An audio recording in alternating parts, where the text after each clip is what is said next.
Welcome to red TV. నేను మీ తేజ. ప్రస్తుతం మనతో పాటు సీనియర్ జర్నలిస్ట్ భరద్వాజ్ గారు ఉన్నారు. నమస్తే సార్. నమస్తే. సో నిన్న మనం ఒక ఇంటర్వ్యూ చేసాం. ఔరంగజేబ్ సమాధిని కూల్చేస్తున్నారు, దాని గురించి డిస్కస్ చేసాం. సార్, డిస్కస్ చేస్తున్న సమయంలో మీరు ఒక మాట అన్నారు.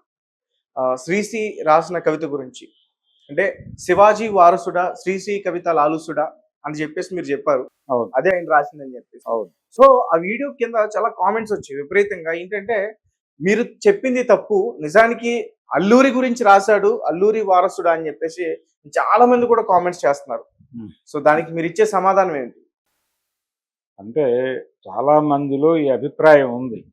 అభిప్రాయం ఉండటానికి కారణం ఏంటంటే, ఈ మరో ప్రస్థానం అనేటువంటి కవితా సంకలనంలో ఇది ఉంది. తుది పయనం తొలి విజయం అనే పేరుతో ఆయన రాశాడు శ్రీశ్రీ గారు ఈ కవితని.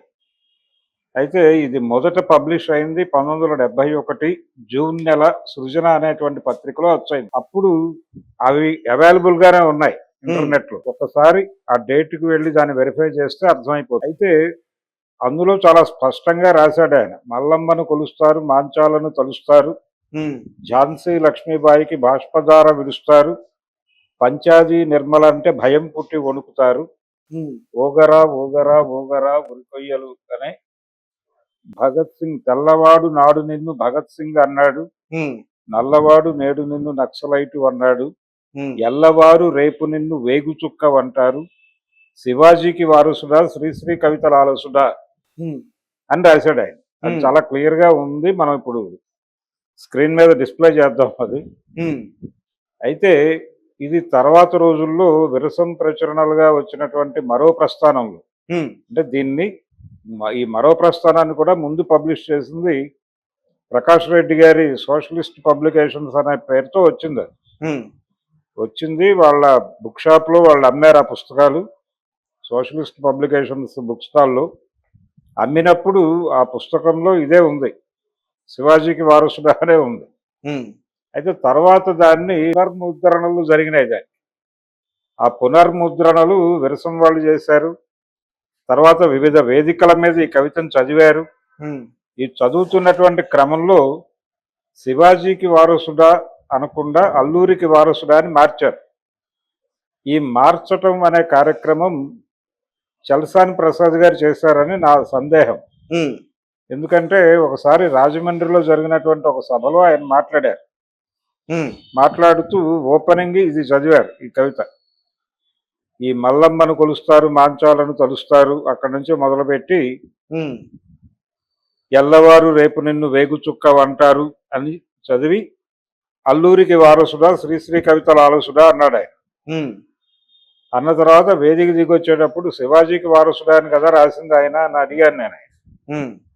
అడిగితే ఇదంతా ఎప్పుడు 85 ఆ ప్రాంతాల నాటి విషయం అంటే, లేదు లేదు శివాజీ కాదులే అల్లూరు అయితే బెటర్గా ఉంటుంది కదా అన్నట్టుగా ఆయన సమాధానం చెప్పాడు. ఈ లోపల వేరే హడావిడిలో వెళ్ళిపోయాడు ఆయన. అందుకని నాకు సందేహం. ఎందుకంటే శ్రీశ్రీకి కైక చలసాని అంటారు. కైక అంటే మూడో భార్య. దశరథుడికి మూడో భార్య కైక. అలా శ్రీశ్రీ గారికి ఒక రకంగా శ్రీశ్రీ గారి మీద పేటెంట్ హక్కులు నావే అన్నట్టుగా బిహేవ్ చేసేవాడు ఆయన, చలసాని ప్రసాద్ గారు. ఆయన వైజాగ్ లో ఉండేవాడు. యాక్చువల్ గా ఆయన అంటే అక్కడ జాబ్ చేస్తూ వైజాగ్ లో ఉండేవాడు ఆయన. అయితే ఆయన పుట్టింది కృష్ణా జిల్లానే, ఉయ్యూరు దగ్గర. అయితే ఆయన వామపక్ష రాజకీయాలతో ఉన్నాడు మొదటి నుంచి. అలాగే ఈ తెలంగాణ సాయుధ పోరాటము వీటన్నిటితోనూ సంబంధాలు ఉన్నటువంటి కుటుంబం అది.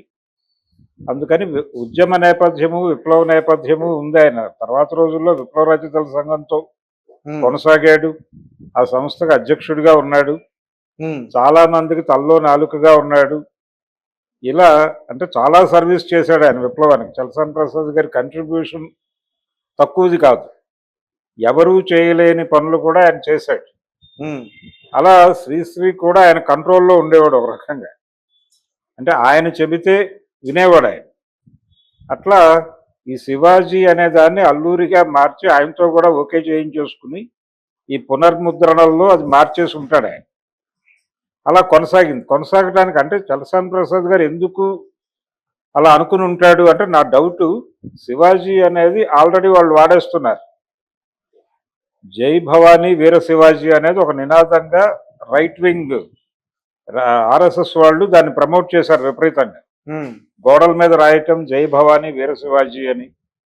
ఇలా ఈ జై భవానీ వీర శివాజీ అనే టైటిల్ అక్కడ మారుమోగుతున్న టైంలో లెఫ్ట్ వేదికల మీద నుంచి కూడా, విప్లవ రచయితల సంఘం వేదికల మీద నుంచి కూడా శివాజీ ప్రస్తావన చేయటం ఇబ్బందికరంగా ఉంటుందేమో అనే ఉద్దేశం. ఇది చలసాని ప్రసాద్ గారికి వచ్చిన సందేహం మాత్రమే కాదు. ఆ టైంలో కొంతమంది ముస్లిం కవులు మేధావులు కూడా కొంచెం అనుమానంగా చూశారు. అనుమానంగా చూడటం అంటే ఏమిటి శివాజీ గురించి మాట్లాడుతున్నారు అని. అప్పటికి సమాజంలో ఇంత ఇది రాలేదు. అంటే ఔరంగజేబు అనేవాడు హిందూ సమాజానికి సంబంధించి విలన్ అని, శివాజీ అనేవాడు హిందూ సమాజానికి సంబంధించి హీరో అని, ముస్లిం సమాజానికి ఔరంగజేబు హీరో అని, ఇలాంటి అభిప్రాయాలు ఇంకా స్థిరపడలేదు సమాజంలో. స్థిరపడినటువంటి రోజుల్లో ఇప్పుడు చాలామంది అధ్యయనం చేస్తున్నారు శివాజీ చరిత్ర ఏమిటి, ఔరంగజేబు చరిత్ర ఏమిటి అనేది చాలా కాన్షియస్గా చదువుతున్నారు. ఇప్పుడు ఆ రోజుల్లో వేగ్గా ఆ జై భవానీ వీర శివాజీ అనేటువంటి ఆ నినాదం ఇన్ఫ్లుయెన్స్తో ఇక్కడ శివాజీ అని రాసేడేంటి అని చెప్పి చాలామంది అనుమానంగా చూశారు. ఈ చూసిన వాళ్ళకు కూడా ఆ టైంలో అంటే ఒక డిస్కషన్ జరిగేది. ఈ డిస్కషన్స్ జరుగుతున్న రోజుల్లో నాకు తోచిన సమాధానం ఏంటంటే, భారతదేశంలో గెరిల్లా వారిని ప్రారంభించిన వాడు శివాజీ. గెరిల్లా దాడులు అంటే జనరల్గా ఒక సైన్యం ఇంకో సైన్యం ముఖాముఖి తలబట్టడం వేరు. ఇక్కడ శివాజీకి అంత సైన్యం లేదు. అంటే ఔరంగజేబు సైన్యాలతో తలబడేంత సైనిక బలం లేదు ఈయనకి.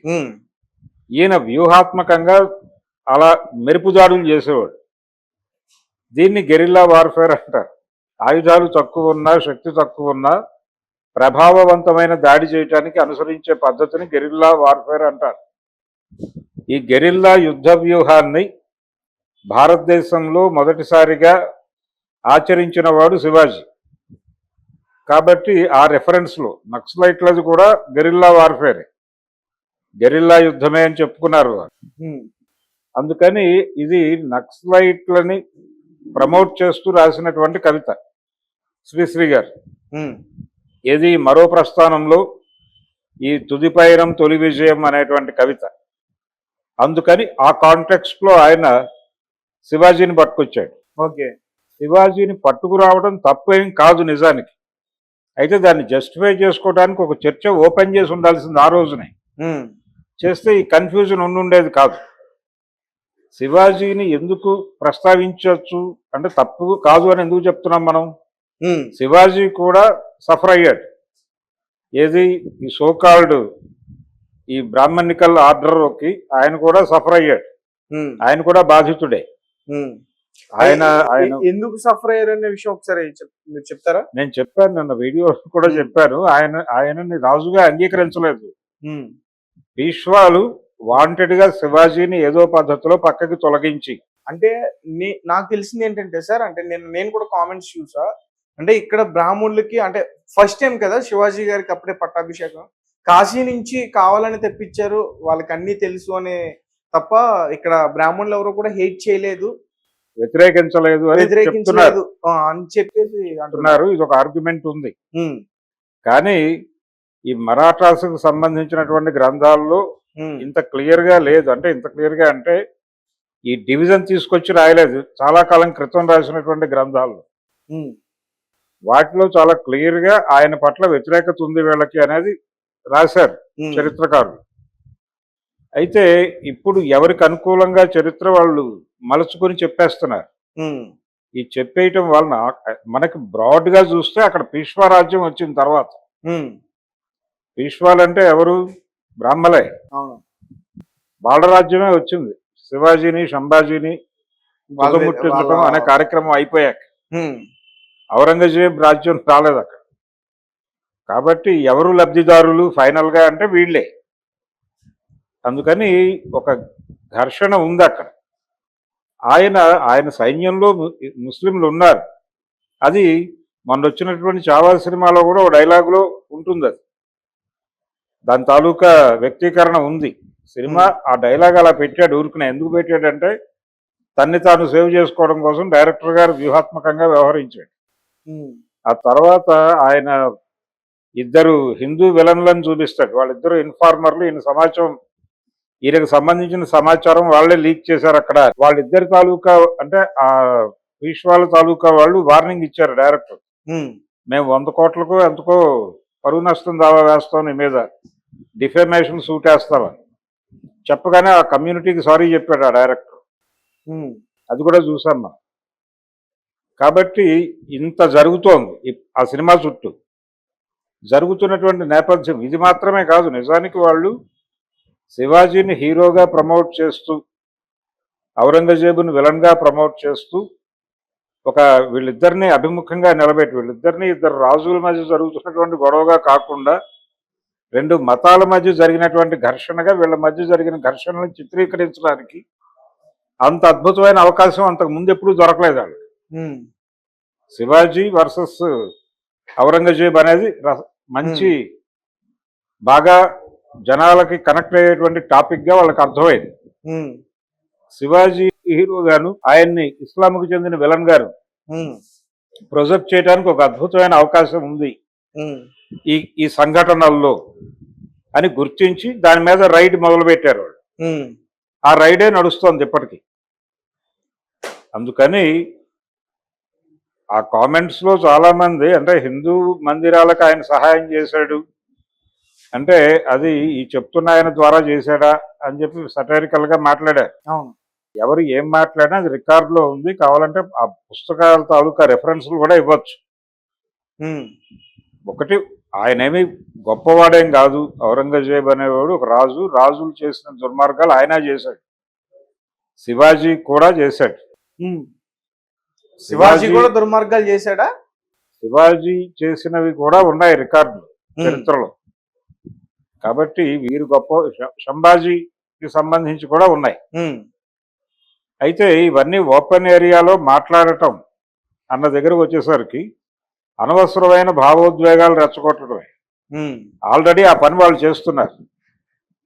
అయితే ఇప్పుడు చేయవలసిన పని ఏంటంటే వీటి మధ్య ఒక సమతూకం తీసుకురావాల్సిన అవసరం ఉంది. ఈ సమతూకం తీసుకురావడానికి ఏం చేయాలి అనే ప్రయత్నం చేయాలి. దానికి మనం చేయవలసింది ఏంటంటే ఇది ఎలా పరిష్కరించాలి ఈ సమస్యని అన్నప్పుడు 2 సమూహాల మధ్య ఒక ఘర్షణాత్మకమైన వైఖరి రాకుండా చర్యలు తీసుకోవటం అనేది జరగాలి. అంటే ఎవరికి వాళ్ళు వాస్తవాలు మాట్లాడుకోవటానికి సంసిద్ధులై ముందుకు రావాలి. అప్పుడు ఈ ఘర్షణాత్మక వైఖరి పోతుంది. ఆ ప్రయత్నం జరగాలి. ఒక వాంటెడ్గా ఒక పవర్ కోసం జరుగుతున్నటువంటి కుట్ర శివాజీని హీరోగాను అతన్ని విలన్ గాను ప్రొజెక్ట్ చేయటం అనేది, ఔరంగజేబుని విలన్ గా ప్రమోట్ చేయటం అనేది కొంతమంది ప్రయోజనం కోసం జరుగుతున్న కార్యక్రమం.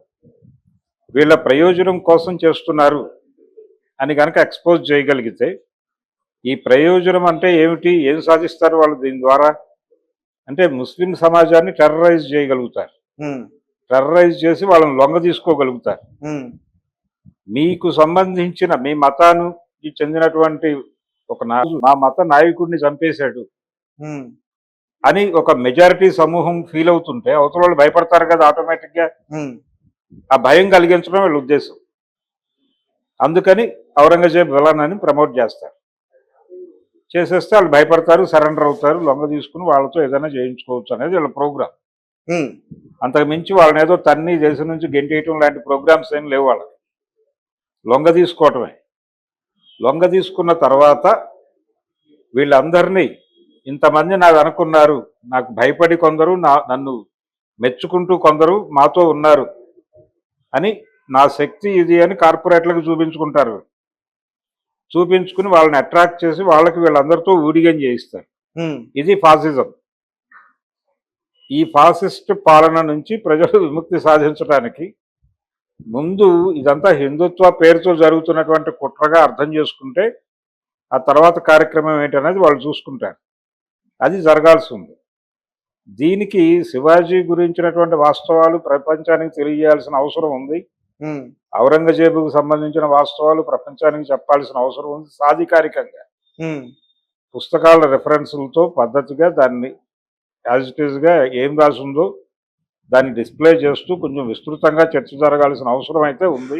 ఉమ్, అందులో భాగంగానే నేను కావాలనే ఈ ప్రస్తావన చేశాను. శ్రీశ్రీ గారు ఉమ్, ఇలా రాశారు అని నాకు తెలుసు. అది తర్వాత ప్రచురణలో అది తొలగించారు అనే విషయం నాకు తెలుసు. ఆ తర్వాత రీప్రింట్లు కూడా ఉన్నాయి ఉమ్. నా దగ్గర.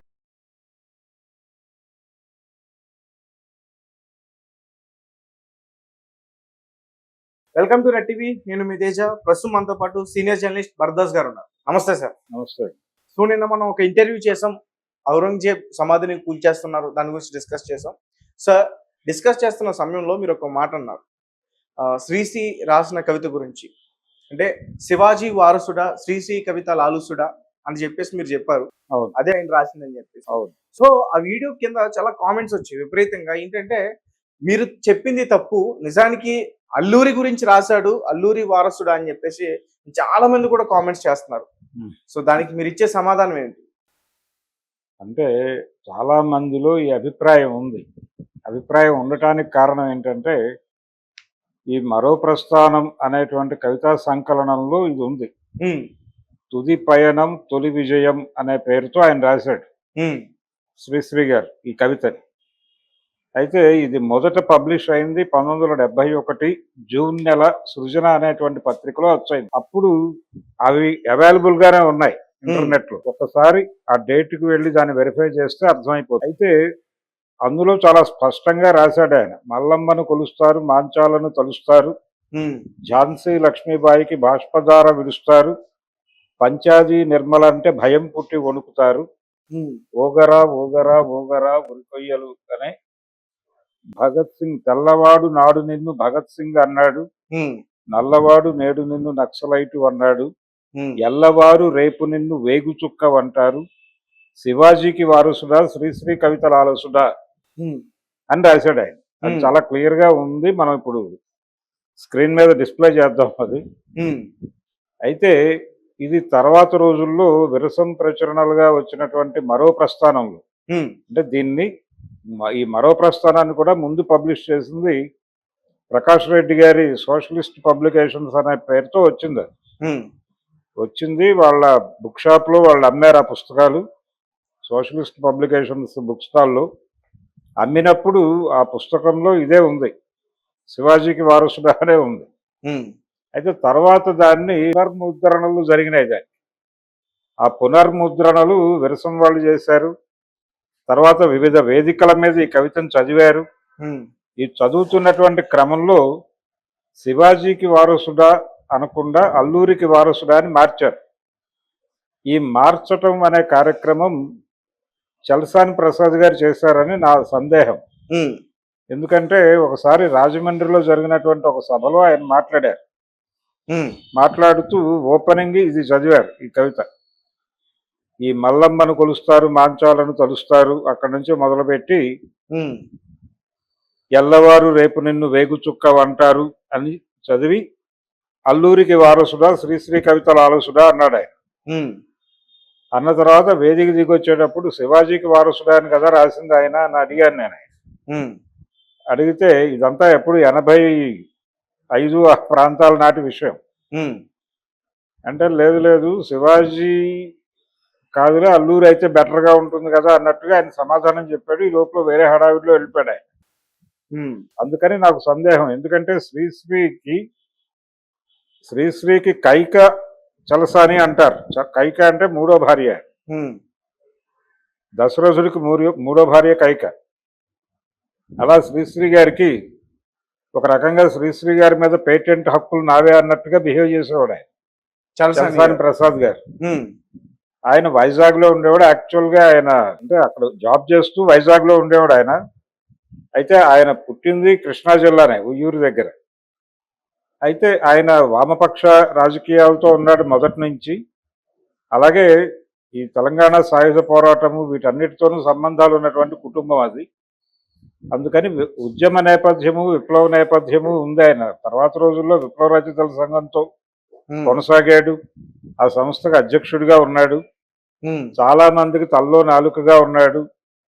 ఇలా అంటే చాలా సర్వీస్ చేశాడు ఆయన విప్లవానికి. చలసాని ప్రసాద్ గారి కంట్రిబ్యూషన్ తక్కువది కాదు. ఎవరూ చేయలేని పనులు కూడా ఆయన చేశాడు. అలా శ్రీశ్రీ కూడా ఆయన కంట్రోల్లో ఉండేవాడు ఒక రకంగా. అంటే ఆయన చెబితే వినేవాడు ఆయన. అట్లా ఈ శివాజీ అనే దాన్ని అల్లూరిగా మార్చి ఆయనతో కూడా ఓకే చేయించేసుకుని ఈ పునర్ముద్రణల్లో అది మార్చేసి ఉంటాడు ఆయన. అలా కొనసాగింది. కొనసాగడానికి అంటే చలసాని ప్రసాద్ గారు ఎందుకు అలా అనుకుని ఉంటాడు అంటే నా డౌటు, శివాజీ అనేది ఆల్రెడీ వాళ్ళు వాడేస్తున్నారు. జై భవానీ వీర శివాజీ అనేది ఒక నినాదంగా రైట్ వింగ్ ఆర్ఎస్ఎస్ వాళ్ళు దాన్ని ప్రమోట్ చేశారు విపరీతంగా. గోడల మీద రాయటం జై భవానీ వీర శివాజీ అని. ఇలా ఈ జై భవానీ వీర శివాజీ అనే టైటిల్ అక్కడ మారుమోగుతున్న టైంలో లెఫ్ట్ వేదికల మీద నుంచి కూడా, విప్లవ రచయితల సంఘం వేదికల మీద నుంచి కూడా శివాజీ ప్రస్తావన చేయటం ఇబ్బందికరంగా ఉంటుందేమో అనే ఉద్దేశం. ఇది చలసాని ప్రసాద్ గారికి వచ్చిన సందేహం మాత్రమే కాదు. ఆ టైంలో కొంతమంది ముస్లిం కవులు మేధావులు కూడా కొంచెం అనుమానంగా చూశారు. అనుమానంగా చూడటం అంటే ఏమిటి శివాజీ గురించి మాట్లాడుతున్నారు అని.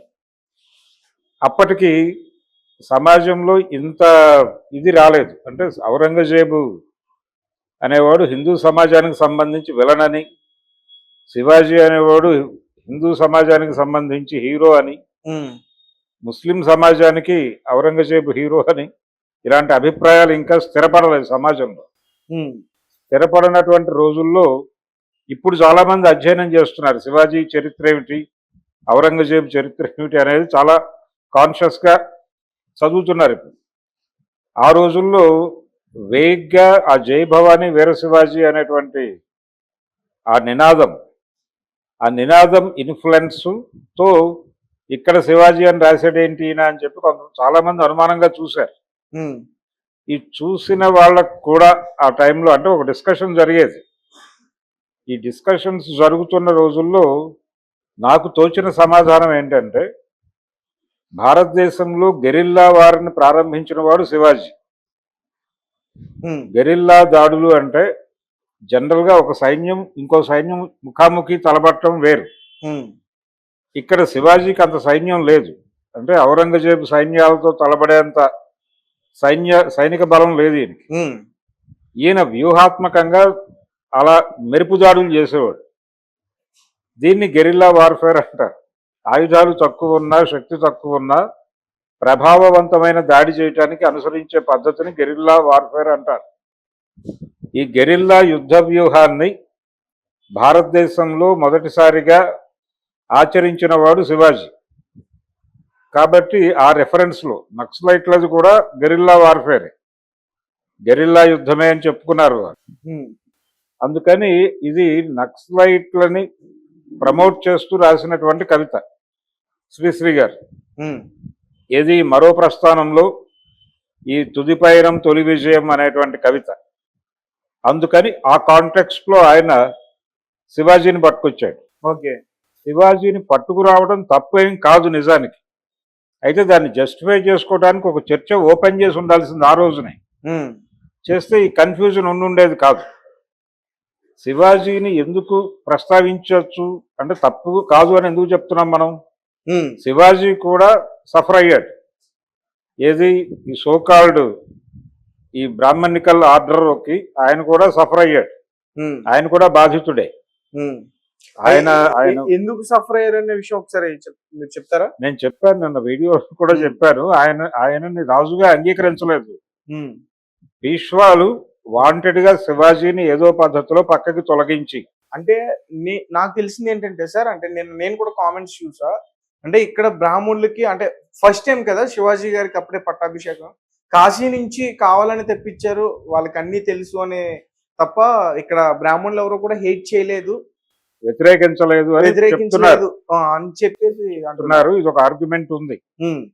కానీ ఈ మరాఠాస్కు సంబంధించినటువంటి గ్రంథాల్లో ఇంత క్లియర్ గా లేదు. అంటే ఇంత క్లియర్ గా అంటే ఈ డివిజన్ తీసుకొచ్చి రాయలేదు, చాలా కాలం క్రితం రాసినటువంటి గ్రంథాలు ఉమ్, వాటిలో చాలా క్లియర్గా ఆయన పట్ల వ్యతిరేకత ఉంది వీళ్ళకి అనేది రాశారు ఉమ్, చరిత్రకారులు.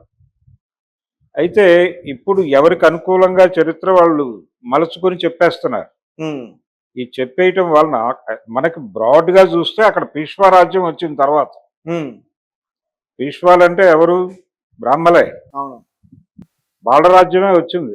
శివాజీని సంభాజీని వాళ్ళ తుదముట్టించడం అనే కార్యక్రమం అయిపోయాక ఉమ్, ఔరంగజేబ్ రాజ్యం రాలేదు అక్కడ. కాబట్టి ఎవరు లబ్ధిదారులు ఫైనల్గా అంటే వీళ్ళే. అందుకని ఒక ఘర్షణ ఉంది అక్కడ. ఆయన ఆయన సైన్యంలో ముస్లింలు ఉన్నారు. అది మొన్న వచ్చినటువంటి చావా సినిమాలో కూడా ఒక డైలాగులో ఉంటుంది. అది దాని తాలూకా వ్యక్తీకరణ ఉంది. సినిమా ఆ డైలాగ్ అలా పెట్టాడు ఊరుకునే. ఎందుకు పెట్టాడంటే తన్ని తాను సేవ్ చేసుకోవడం కోసం డైరెక్టర్ గారు వ్యూహాత్మకంగా వ్యవహరించాడు. ఉమ్, ఆ తర్వాత ఆయన ఇద్దరు హిందూ విలన్లను చూపిస్తాడు. వాళ్ళిద్దరు ఇన్ఫార్మర్లు. ఈయనకు సంబంధించిన సమాచారం వాళ్ళే లీక్ చేశారు అక్కడ. వాళ్ళిద్దరి తాలూకా అంటే ఆ పీష్వాల తాలూకా వాళ్ళు వార్నింగ్ ఇచ్చారు డైరెక్టర్. ఉమ్, మేము 100 కోట్లకు ఎంతకో పరువు నష్టం దావా వేస్తాం, నీ మీద డిఫేమేషన్ సూట్ వేస్తామని చెప్పగానే ఆ కమ్యూనిటీకి సారీ చెప్పాడు ఆ డైరెక్టర్. ఉమ్, అది కూడా చూసాం మనం. కాబట్టి ఇంత జరుగుతోంది ఆ సినిమా చుట్టూ.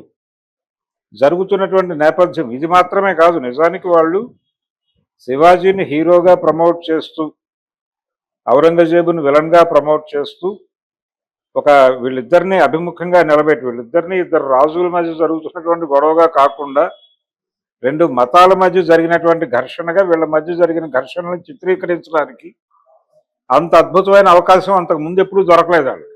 ఉమ్, శివాజీ వర్సెస్ ఔరంగజేబ్ అనేది మంచి బాగా జనాలకి కనెక్ట్ అయ్యేటువంటి టాపిక్గా వాళ్ళకి అర్థమైంది. ఉమ్, శివాజీ హీరో గాను ఆయన్ని ఇస్లాంకు చెందిన విలన్ గారు ఉమ్, ప్రొజెక్ట్ చేయడానికి ఒక అద్భుతమైన అవకాశం ఉంది ఉమ్, ఈ ఈ సంఘటనల్లో అని గుర్తించి దాని మీద రైడ్ మొదలుపెట్టారు వాళ్ళు. ఉమ్, ఆ రైడే నడుస్తోంది ఇప్పటికీ. అందుకని ఆ కామెంట్స్లో చాలామంది అంటే హిందూ మందిరాలకు ఆయన సహాయం చేశాడు అంటే అది ఈ చెప్తున్న ఆయన ద్వారా చేశాడా అని చెప్పి సటైరికల్గా మాట్లాడారు. అవును.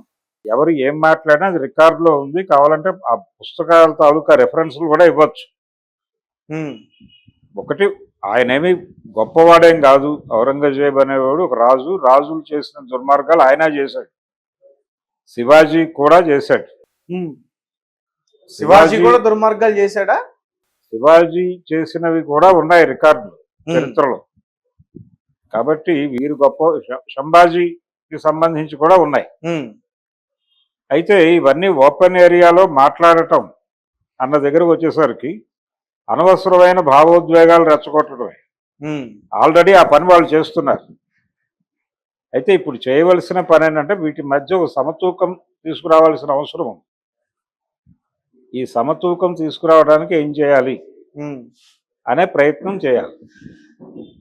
దానికి మనం చేయవలసింది ఏంటంటే ఇది ఎలా పరిష్కరించాలి ఈ సమస్యని అన్నప్పుడు 2 సమూహాల మధ్య ఒక ఘర్షణాత్మకమైన వైఖరి రాకుండా చర్యలు తీసుకోవటం అనేది జరగాలి. అంటే ఎవరికి వాళ్ళు వాస్తవాలు మాట్లాడుకోవటానికి సంసిద్ధులై ముందుకు రావాలి. అప్పుడు ఈ ఘర్షణాత్మక వైఖరి పోతుంది. ఓకే, ఆ ప్రయత్నం జరగాలి. ఒక వాంటెడ్గా ఒక పవర్ కోసం జరుగుతున్నటువంటి కుట్ర శివాజీని హీరోగాను అతన్ని విలన్ గాను ప్రొజెక్ట్ చేయటం అనేది, ఔరంగజేబుని విలన్ గా ప్రమోట్ చేయటం అనేది కొంతమంది ప్రయోజనం కోసం జరుగుతున్న కార్యక్రమం. వీళ్ళ ప్రయోజనం కోసం చేస్తున్నారు అని కనుక ఎక్స్పోజ్ చేయగలిగితే, ఈ ప్రయోజనం అంటే ఏమిటి, ఏం సాధిస్తారు వాళ్ళు దీని ద్వారా అంటే ముస్లిం సమాజాన్ని టెర్రరైజ్ చేయగలుగుతారు. టెర్రరైజ్ చేసి వాళ్ళని లొంగ తీసుకోగలుగుతారు. మీకు సంబంధించిన మీ మతానికి చెందినటువంటి ఒక మా మత నాయకుడిని చంపేశాడు అని ఒక మెజారిటీ సమూహం ఫీల్ అవుతుంటే అవతల వాళ్ళు భయపడతారు కదా ఆటోమేటిక్గా. ఆ భయం కలిగించడం వీళ్ళ ఉద్దేశం. అందుకని ఔరంగజేబ్ విలన్ అని ప్రమోట్ చేస్తారు. చేసేస్తే వాళ్ళు భయపడతారు, సరెండర్ అవుతారు, లొంగ తీసుకుని వాళ్ళతో ఏదైనా చేయించుకోవచ్చు అనేది వీళ్ళ ప్రోగ్రామ్. ఉమ్, అంతకు మించి వాళ్ళని ఏదో తన్ని దేశం నుంచి గెంటేయటం లాంటి ప్రోగ్రామ్స్ ఏం లేవు వాళ్ళకి. లొంగ తీసుకోవటమే. లొంగ తీసుకున్న తర్వాత వీళ్ళందరినీ ఇంతమంది నాకు అనుకున్నారు, నాకు భయపడి కొందరు, నన్ను మెచ్చుకుంటూ కొందరు మాతో ఉన్నారు అని, నా శక్తి ఇది అని కార్పొరేట్లకు చూపించుకుంటారు. చూపించుకుని వాళ్ళని అట్రాక్ట్ చేసి వాళ్ళకి వీళ్ళందరితో ఊడిగం చేయిస్తారు. ఉమ్, ఇది ఫాసిజం. ఈ ఫాసిస్ట్ పాలన నుంచి ప్రజలు విముక్తి సాధించడానికి ముందు ఇదంతా హిందుత్వ పేరుతో జరుగుతున్నటువంటి కుట్రగా అర్థం చేసుకుంటే ఆ తర్వాత కార్యక్రమం ఏంటనేది వాళ్ళు చూసుకుంటారు. అది జరగాల్సి ఉంది. దీనికి శివాజీ గురించినటువంటి వాస్తవాలు ప్రపంచానికి తెలియజేయాల్సిన అవసరం ఉంది. ఉమ్, ఔరంగజేబుకు సంబంధించిన వాస్తవాలు ప్రపంచానికి చెప్పాల్సిన అవసరం ఉంది. సాధికారికంగా ఉమ్, పుస్తకాల రెఫరెన్సులతో పద్ధతిగా దాన్ని యాజ్ ఇట్ ఈస్గా ఏం రాసి ఉందో దాన్ని డిస్ప్లే చేస్తూ కొంచెం విస్తృతంగా చర్చ జరగాల్సిన అవసరం అయితే ఉంది. ఉమ్, అందులో భాగంగానే నేను కావాలనే ఈ ప్రస్తావన చేశాను. శ్రీశ్రీ గారు ఉమ్, ఇలా రాశారు అని నాకు తెలుసు. అది తర్వాత ప్రచురణలో అది తొలగించారు అనే విషయం నాకు తెలుసు. ఆ తర్వాత రీప్రింట్లు కూడా ఉన్నాయి ఉమ్, నా దగ్గర.